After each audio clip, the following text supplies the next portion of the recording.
Chris stole my intro. I was going to talk about how I was a superstar, but I guess that was already taken from me.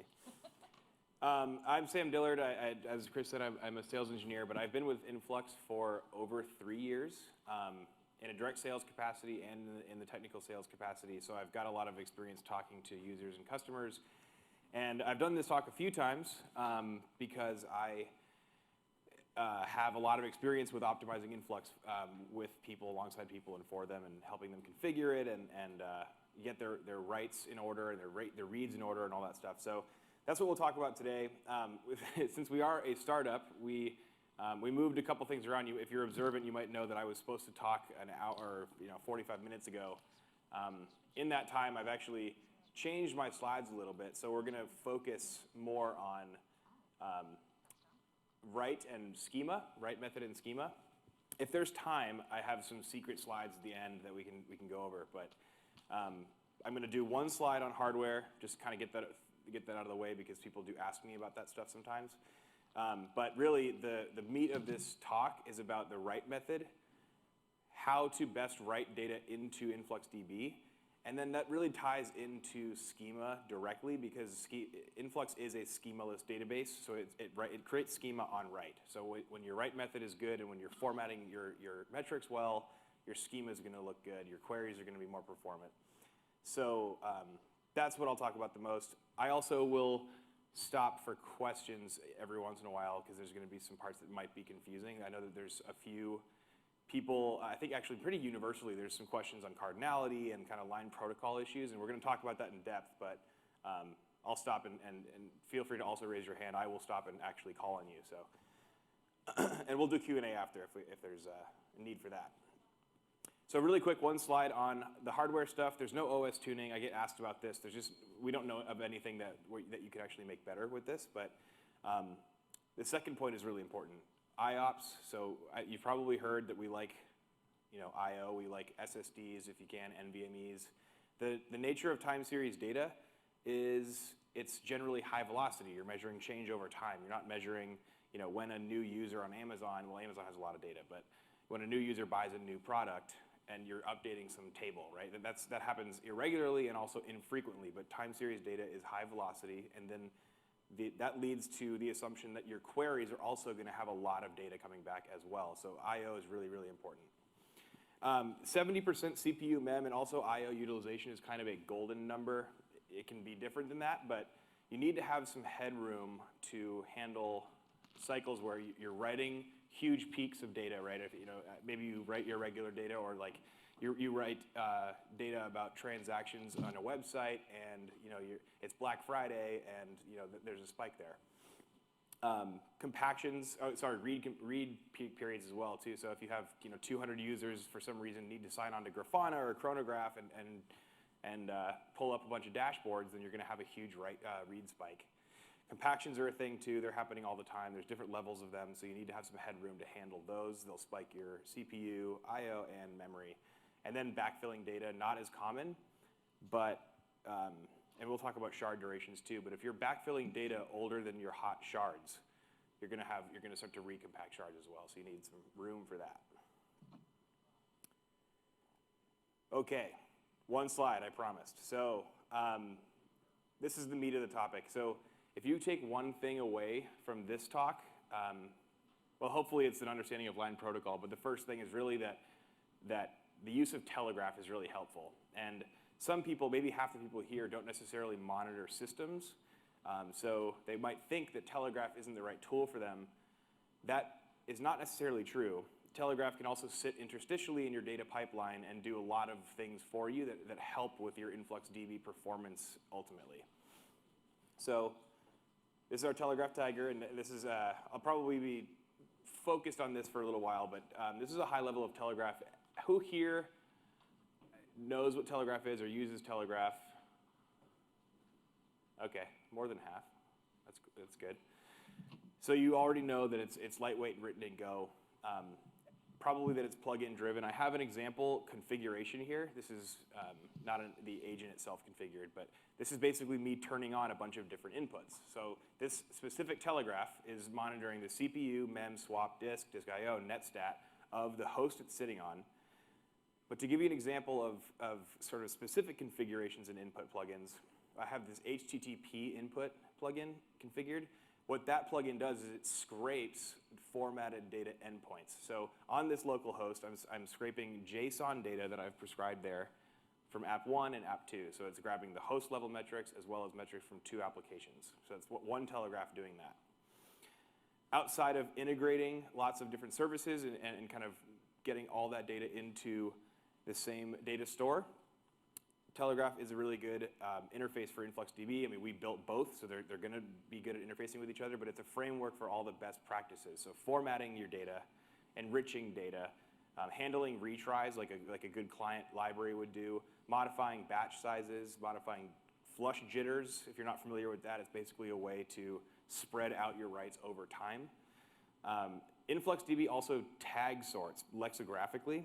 And if you're not familiar with tags, probably at least half of you are, but we'll talk about that. It does tag sorting to improve queries, but you can do that on the client side to improve performance if you're having performance bottlenecks. And then not a lot of people do this, but Telegraph is and can be used for pre-processing at the edge or interstitially, and it does a lot of good things there. It can convert your data into, from tags to fields and vice versa. It can do regex transformations, renaming of pretty much any object there, and then aggregations is probably the most common thing. So basic aggregations, and then all the way up to like spread and histogram and value counts and variance and things like that, some statistical stuff. So that's just a high level to refresh anyone here or anyone who doesn't use Telegraph. That might help. Outside of system plugins, these are kind of what I consider the most popular, and if not most popular, the most useful plugins. So out of the box, when you hear Kubernetes, you probably think Prometheus. A lot of people actually use Telegraph to scrape Prometheus metrics. So we have a Kubernetes input plugin that grabs data from the kubelet API per node. So you'd run Telegraph as a daemon set to do that.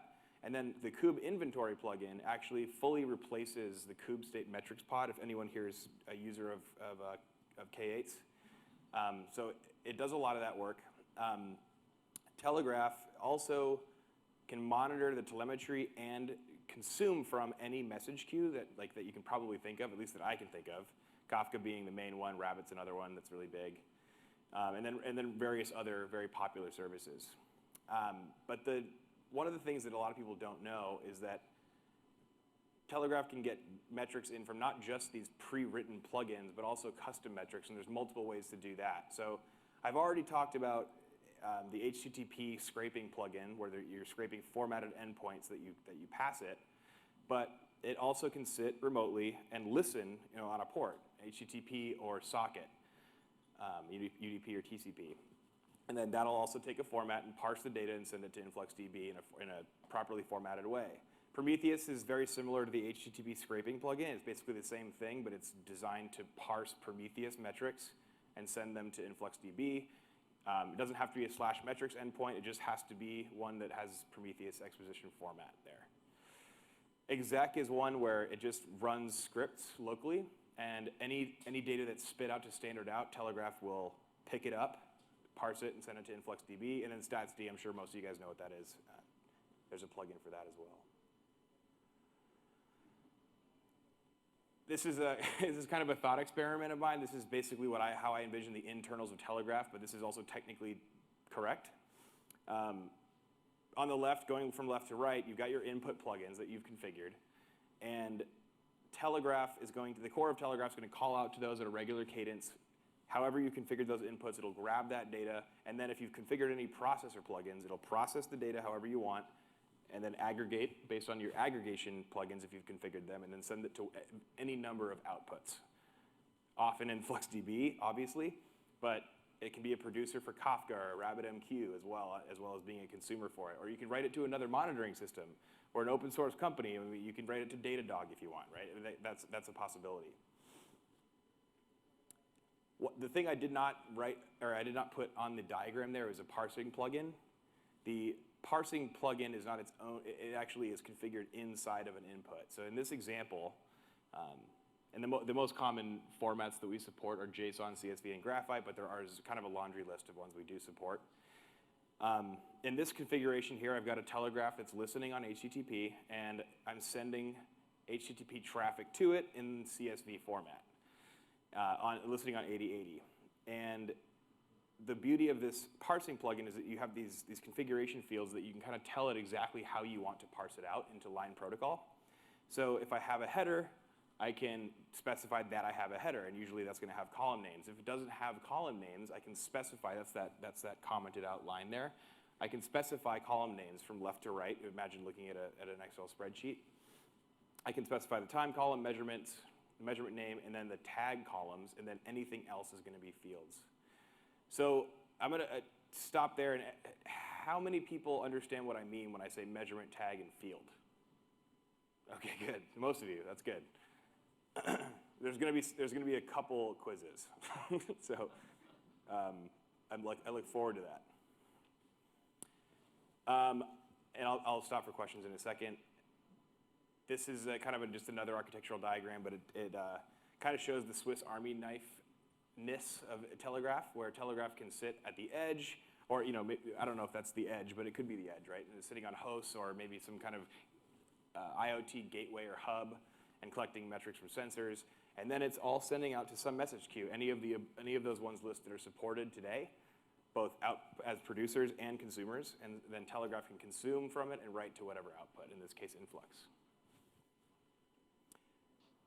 So I mentioned flush jitters. This is just a quick visualization to cover kind of batching and flush jittering. Basically, we've got an example of people who are using their resources well, like across time. This is over the same period of time. We have one customer in our cloud. This is all anonymous, but one customer that's writing a fair amount more data than another, and they're writing it more balanced. So overall, they're going to have a lot better performance. The guys on the bottom, they're spiking and they're doing nothing. They're spiking and they're doing nothing, right? It's basic common sense. Here's the same kind of idea from the perspective of CPU utilization. The date?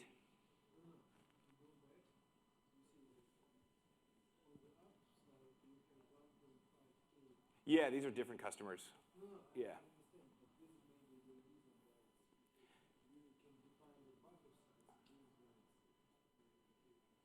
Totally, yeah. And one thing I also forgot to mention is some use cases don't lend themselves to jittering, right? Or like you might need data at a certain point. And so you have to batch it this way. But like Yuri said, there are other reasons why you might not be able to have very smoothed out data. In this case, it's more of a visual like aid here for the concept. But that's the kind of thing you want to be looking for. So let me stop there. So that was all write method stuff, right? So that's getting us into schema, like how to set up your write path so that you can essentially define your schema and write in a really optimal way. Any questions on that? Cool, okay. So from a high level, our schema design goals: reduce cardinality, not always appropriate. Some people just need to have high cardinality, and that's the way it is. But there's also a lot of times I've seen, at least in the field, where there's tons of changes we can make to reduce cardinality and keep the use case the same. Reducing information encoding into metadata, I'm going to go into depth on what that looks like. Key lengths, that's kind of obvious. Sometimes you can't do it, but if you can reduce the size of your keys at scale, that's going to drastically reduce how much RAM you're going to be using with your index. And by doing that, you're going to increase performance across the board. And then one overlooked thing is readability and explorability. Sometimes you have end users that want to understand what data exists. And if you can't explore the data, they're going to have a really hard time using the database that you've procured and are exposing to them. So you guys might have even had complaints about that before. Who knows? I gave this talk at InfluxDays New York last year, and one of our largest customers, he was giving a talk here, and he was talking about Lyon Protocol and how they had an API they built that helped their end users understand how they were defining how you should write. So they were already optimizing writes from the end user perspective. And he called it, it's a feature, not a bug, but features require thinking. And that really stuck with me because Lyon Protocol is a new concept, right? It looks different. It acts differently than like the graphites and Prometheuses and CollectD not CollectD, the StatsD metrics of the world. And it's important to understand that, like, yeah, you can write those metrics directly to Influx without parsing them into optimal Lyon Protocol, but it's a schemaless database, but it's opinionated, right? Like any database. It's going to work better for certain types of metrics. So here's a high-level primer on Lyon Protocol. This line, the second line there, measurement tag set, field set, and timestamp, that's what Lyon Protocol looks like. So pay attention to punctuation. On the left side of the first comma, so up until the first comma, everything there is the measurement name. Everything after the first comma before the first space is the tag set. A tag set is a comma-separated set of key value pairs. There can be between 0 and n of those, and they all define a series with the measurement name. After that space, you have your field set. Again, it's a comma-separated set of key value pairs. That can be one to many. You cannot write a series without a field. And then you have a timestamp, which this just indicates it's a point in time, but really you could ignore that. When I tell people what Lyon Protocol is, what it looks like, people are like, okay, sure, but how do I think about it? How do I decide what's going to be a measurement tag, what's going to be a field? So here's how I tell them. A measurement is like a SQL table, so treat it like that, right? It's not like that under the hood, but it really is kind of like that. It's basically an umbrella or a category or a grouping of logically like metrics, and logically is subjective to your use case. Think of CPU, right? I mean, in most cases, CPU is measured in a lot of different ways. Usage user, usage system, usage idle, and the list goes on. You don't want a new measurement for each of those, so you group them all up into an umbrella term called CPU, and then you have those many ways of measuring CPU as fields associated with it.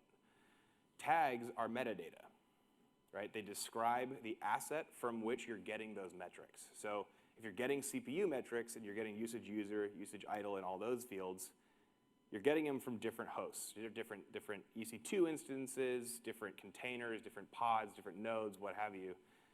And those things, if you want to distinguish by them, have to be tags. Distinguishing by them in a SQL-like language is with a group by, right? So when you group by a host or a container, you're looking for the metrics per host and per container, and you have to keep them as tags. And then fields are what's left, right? Fields are the things you do math on. They're the things you visualize. They're the ints, the floats, the doubles, right? They're the actual metrics. I mean, they can be strings, they can be booleans too. And then outside of that, anything that you're not grouping by that's highly variable. Let's say you're tracking, interface IDs on routers, and you have 20,000 of those, and you don't need to group by those. Store them as a field. You can still where filter by them. So this is kind of axiomatic right here. I wanted to make sure this is clear. Any questions on the definitions here? Cool. I'm either explaining it perfectly or you guys have completely lost me.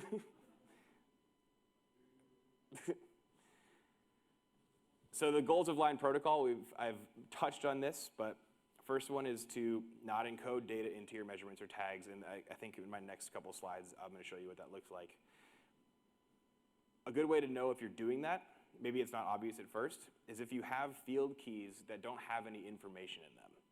Basically what that means is, like, if you see a field key called value or a field key called counter or gauge, you don't know what that value is on the right side of that equal sign until you look at the series key. The series key is going to tell you that. The problem with that is it increases your cardinality, it increases what you're storing in memory, and ultimately it makes querying way harder, and we'll go over the reasons why that is.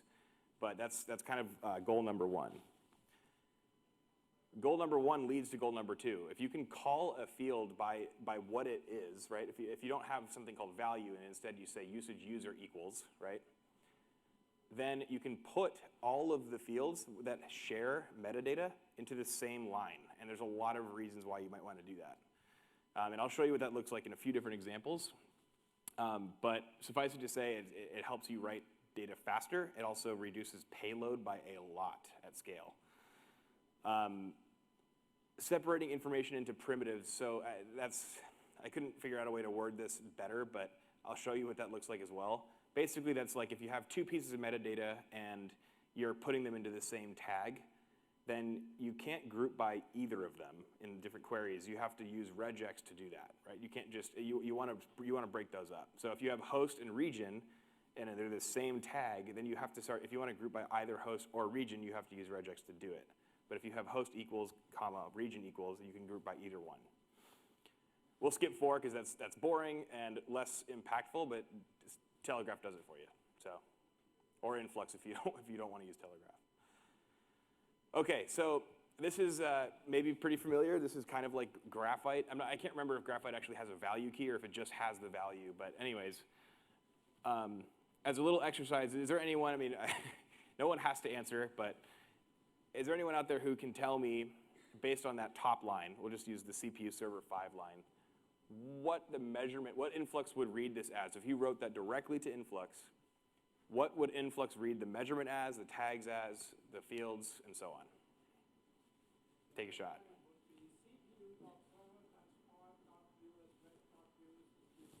That would be the what? The measurement name. Okay. Because the measurement name goes to the first comma.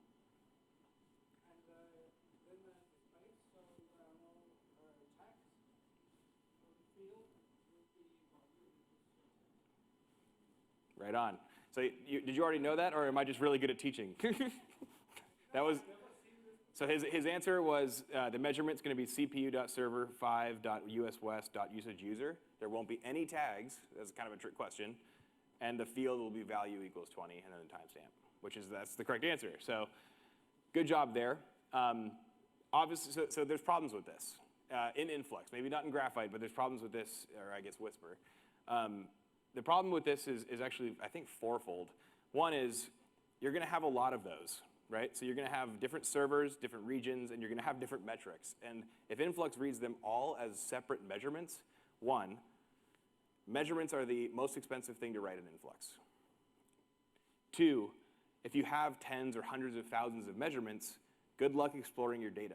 Have you guys used the meta query show measurements? Well, if you have 20,000 measurements or 100,000 measurements, you're likely going to hang that query or crash your instance.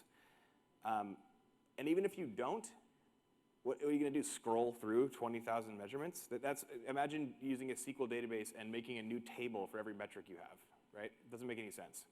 So that's pretty bad. The other thing, too, is if you've ever heard of the term math across measurements, InfluxQL has a limitation. If you wanted to do math between two fields that belong to, I don't know, a different server, like server 5 and server 6, you can't do it. Just full stop, you can't do it. You have to use joins, so you have to use either capacitor to do it or flux. So in 2.0, that problem is no longer a thing, but suffice it to say in 1, that's a huge limitation if you write data like this. So in the bottom, we've parsed it out so that we've got our measurement, which is ambiguous enough, which is good. We've got our primitives, which is host and region, and we've pivoted the last piece, the metric name, into the field key name, so that if the metadata were the same, if that were server 5, for instance, that we could put usage user and maybe usage system on the same line. So this is basically optimal Lyon Protocol up to a point. We haven't done the merging of the fields yet, but this is good stuff, right? This is where you want to be from there, at least at first. Not overloading tags is kind of the same concept, pretty much. So it looks like we got the measurement right, but comes back to the primitive thing. So we have one tag here where we could have 2 and a field. We've got localhost and then a region. So you want to separate those out, right? That way you can group by either one without using regex. So regex just complicates queries. It makes them uglier, but it also is less performant. So it's worth knowing that. The question I get when I kind of do my best to deliver this information is, how do you do it, right? Like, do I have to customize a client to parse it? I have to, 1, understand this concept, and 2, I have to understand how to code it up, right? Well, no, you don't have to do that. Well, one, we have a lot of client libraries that know how to do this. They're written by us or consultants that we've paid and gone over this with a bunch of times. But here's an example of how you might do it. So if you have Telegraph sitting interstitially somewhere in your data pipeline, it can listen over HTTP. That's what the input plugin it's using. It can take graphite metrics, and then using our templating, which is well documented, anyone can find me later. I can show you where that is. And with different templates, you can turn metrics like that, like what we saw earlier, into something like this. You basically tell it what you want your measurement to be. It's basically like the CSV parsing we did earlier, but this is with graphite instead. Yeah, that's all I need to say about that. So that's basically just an example of how you might parse one of the many formats that Telegraph supports. This is the kind of most exciting part of this for me. What we haven't done yet, right? I've mentioned this a few times, is we haven't created a line that has multiple fields on it, and that's kind of the end goal. So we have some input plugins that will do that automatically. We have some that don't. There's design choices in there. But we do now, as of the latest major release of Telegraph, have a pivot processor plugin, which does what it says in the example. So if it finds any metrics that have the same metadata, it'll essentially pivot them so that the key that says value will turn into something that actually has information in it, so that you can then have them share metadata, right? If you have a value key, like in the red, then the metadata the information about what that value is has to be in the metadata, so you can't share that with any other metric. So that's the real benefit of Lyon Protocol. That's only the first part, though, right? We've pivoted, and then this is coming in the next release, the next major release of Telegraph. Merge aggregator. So when it sees anything with the same metadata, it will put them all in the same line. I think I said that for the pivot one, but pivot is just moving the metric name into the value key. That make sense? So that's actually not out yet. I think you can get an RC, but when that's out, that's gonna be really powerful. Here's just a visual of the difference between a one field and a multiple field line. So the next one's going to be multiple fields. This is just a graph of 3 different series. They're a unique series. We've got just generic stock price for BP, Chevron, ExxonMobil. This, price, great. If that's the only field you have, cool. It doesn't really say much if you're really trying to do get some real good trade insights. But at time 1, you have prices for all 3. At time 2, you have prices for all 3, and so on. Who is familiar with Candlestick Data? Cool. So about half of you. Basically, for those who aren't, it's used a lot in trades and like cryptocurrencies and people who want to glean more insights quickly on graphs like this. And what they do is they basically tell you in a certain time window. This comes from group by times, or you could just set it to a day or whatever. It tells you the min or the high, low, open and close prices, and then also the direction it was heading at the end of basically if the non-negative derivative, or if the derivative was negative or positive coming out of that window. I didn't put that metric in there because that would have complicated it, but basically each of these lines can write an entire candlestick. So each of those points in time is 4 different metrics because they share the same metadata.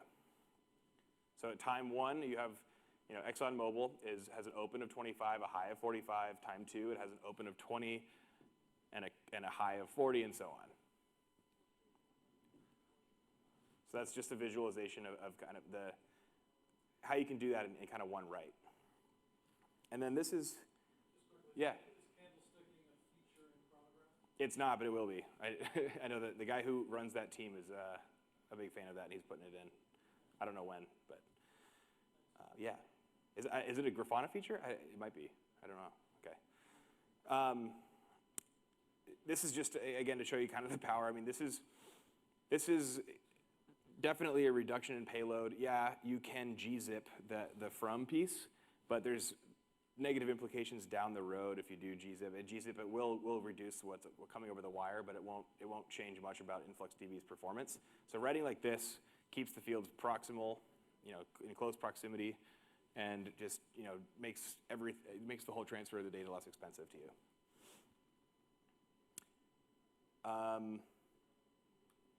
So that was it for the meaty part.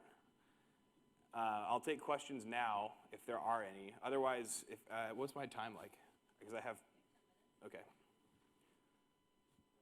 Yes, back there. Do we have a mic?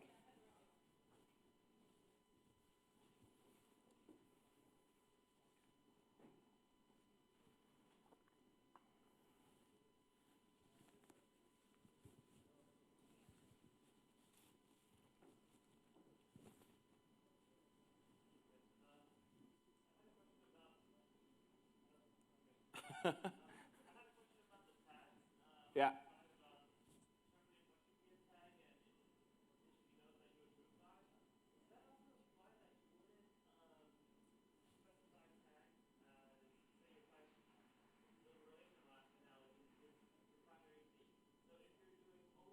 Filters on that tag value, or on that field value. They wouldn't need to be tags. They could just be fields. If you're doing only where filters? Yeah. They can be either. You There's no can where performance filter on a tag or a field. You'll get slightly better performance on a tag because it's indexed, I believe. I mean, it makes sense, right? Yeah. Okay. But yeah, you can where filter on either. You just can't group by fields. Got it. Okay. Does that answer your question? Yeah. I thought. I didn't repeat the question, sorry, but I figured you guys heard it. Okay. Okay. Cool.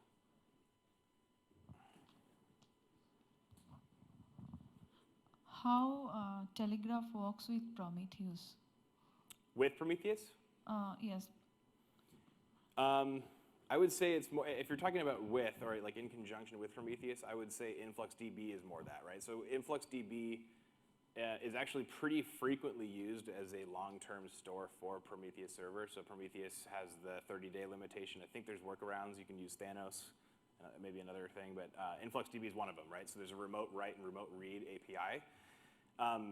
What I was saying earlier, just in case that was confusing, was that Telegraph, so Prometheus is designed to do auto-discovery and understand where all your Kubernetes assets are and scrape a bunch of endpoints and all these different things, right? Telegraph does the same thing in a slightly different way. The benefit of Telegraph is that instead of going out and scraping things, which is a pull model, Telegraph is going to get the things at the edge and push to InfluxDB. So Telegraph can sit there and get custom metrics or logs or any kind of irregular event and push it to InfluxDB, and so your data store can be both Kubernetes metrics and any event or log or anything like that in the same place, and for longer. So that's Prometheus, unless you use, I believe there's something called Push Gateway, which is like an open source project for being able to push irregular data into Prometheus. I have never used it, but suffice it to say that was at least a very big limitation of Prometheus, and so Telegraph would get around that. So I wouldn't say, just to wrap that up, I wouldn't say Telegraph works next to Prometheus so much. I mean, I guess you could, right? You could have Prometheus scrape metrics and have Telegraph get the event data and send that to maybe Influx, but that would be kind of disparate, right?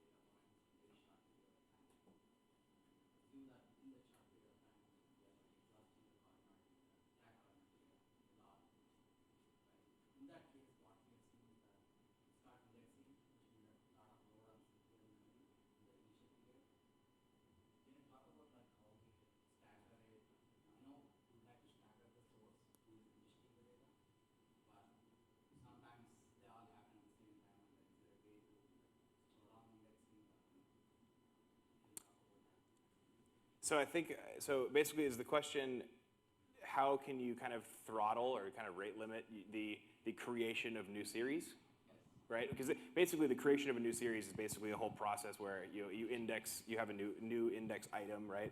And then, okay. Not exactly, but there are configurations there's actually kind of a longer half of this talk, which we're not going to get to, but there are configuration parameters in the database itself that allow you to not rate limit, but kind of set boundaries on things. So what we have, some of our largest customers are generally like shared services or metrics as a service teams that face internal teams. So they have their customers are developers, right? And developers don't necessarily understand the rules of InfluxDB, so they might write a bad tag, right? That should have been a field, they write a tag instead. So I've seen people write timestamps as measurements. Really bad, right? That'll crash you immediately. But there's configurations in Influx that you can say max values per tag, right? So if somebody hits that and then they come to you and they say, hey, I got this error that said I hit max values per tag, what's up? And then you know, like, okay, here's how you do it. So you can find the culprits kind of before they kind of break everything, right? And it's better to, I think, slow down bad actors than it is to have to go figure out why you had an outage.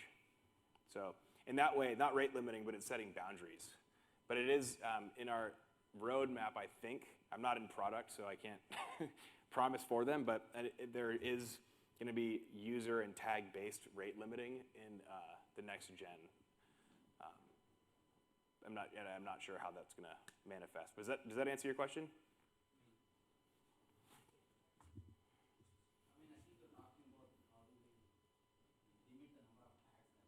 Yeah.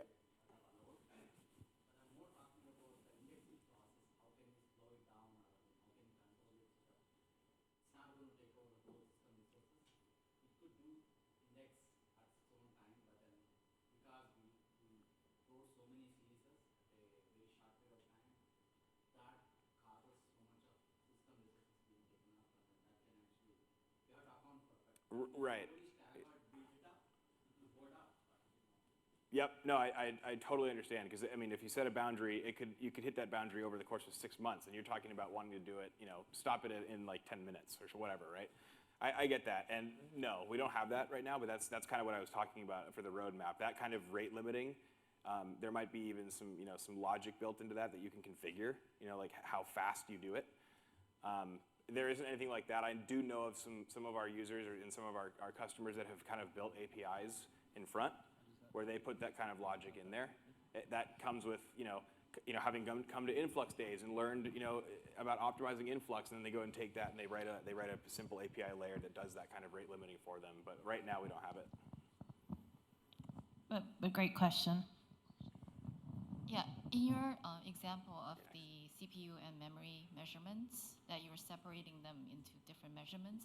So, but really, you could merge them into one line as well, right? Like say, because they do have, those values do have different names, the fields. So I guess when do we stop? When do we think, okay, I have to separate CPU and memory, but maybe in other cases I can write them all as the fields for the same group key. Are you talking about the lines that have the field value, or the field key being value, instead of like the name of the field? No. I meant. Go back to your slide that shows. Yeah, let's do that. A tag of CPU and a tag of memory. I assume it's this one. No. Nope. Yeah, that's good. That's fine. Or this one? I'm more talking about when you are merging different fields into one line. Oh. Right. Sorry. Yeah. This So one. you're saying that's better than writing them as separate lines. Yeah. But when do I write, like, even merge CPU and memory into like one line and saying it's a system measurement or something like that? Yeah, good question. So, this is kind of predicated on the assumption that you're using Telegraph, right? And Telegraph has these design choices where we've separated CPU and mem into different measurements. So in that world, you would not write the mem data and CPU data in the same line. However, you make a good point. If you were writing custom metrics and you didn't want to use Telegraph, or you wanted to reconfigure it or whatever, right? And you wanted to just put everything into something called system, which we have a plugin for, but it measures load, not just all of the things. But if you wanted a measurement called system and you had memory data and CPU data and disk data and swap data and netstat and IOStat and all that stuff, you could do that, right? You'd have a bunch of different fields and you'd be getting it from the same host. So you're totally right, you could do that. You wouldn't be able to do it with Telegraph, because Telegraph, by design, wants to separate those concepts out. Yeah, is there a recommendation? When do you know? Oh, that's what you were talking about for when do you know when to stop? Not really, no. There's no conceptual theoretical limit. Like you can put, we've had a customer, they were monitoring cell towers, and God knows what it was, but they had, every single line they sent in had 450 fields, right? So I would call that a theoretical maximum, but I can't think of anything you'd want to put all, so few measurements in this world should have that many metrics, so. There was sorry, Chris, well, okay, doesn't matter. We'll get to you, sorry. All right, so sometimes when you put tabular data in Influx, you have nones and nulls to indicate like missing values. Do you have any recommendation on how to handle that? Tabular data? Like? Yeah, so like a TSV? Yeah, any data that contains none or nulls to indicate missing values. And so there are discussions on GitHub about InfluxDB supporting nones or not, but yeah. I don't know what's the I recommendation. think I honestly haven't tracked that one, and it's a good question. I don't think the first generation has built that in yet. But 2.0 has, I believe. I think I was doing flux queries with that, with NaN values just last week. So maybe we can talk again after this. I don't know if I have a good answer for you on that, but I know like Nathaniel is here. He's the manager of the Flux team, so we can hash it out. All right, one more question. So if I have a field that is really kind of massively high cardinality, in fact it's boundless. Example is we are monitoring user actions, and for every user click we have this unique ID. So if we put this into a field, will it crash Influx or is okay? Do you mean tag? Field, not if tag. If you put it in a field, your cardinality will be fine, right? Yes, if you have, I know. Yeah, right. Yeah. Like user action ID, So, right? yeah. But the question is this: do you need to group by it? If you're querying for it, do you need to distinguish metrics like that? So if IDs. So if I don't group by this ID and I put it into a field, it's okay? Absolutely. Okay. Yeah. As a field value, not as a field key. Yes, Right. So field value, the yes. key would be the ID. Yeah, Yes. exactly. And then you have boundless, right? It would be just like how CPU usage user has boundless values, right? I mean, it's the same idea. That would all be on disk. Okay. Don't worry about crashing. Okay. Just to add to that, though, if you were to group by that, that's why we built the TSI index, is that kind of thing, where you might have boundless IDs, right? It was really meant for ephemeral like containers, but basically what happens is the index will intelligently spill to disk. So as a certain series is no longer being written to for a certain amount of time, that series key will then be hashed, memory mapped, so it can be paged back in if needed, but most of it will be put on disk. So that's where the whole being able to store, billions of series now comes from. So you could feasibly do it. Okay. That's good to know. Yeah.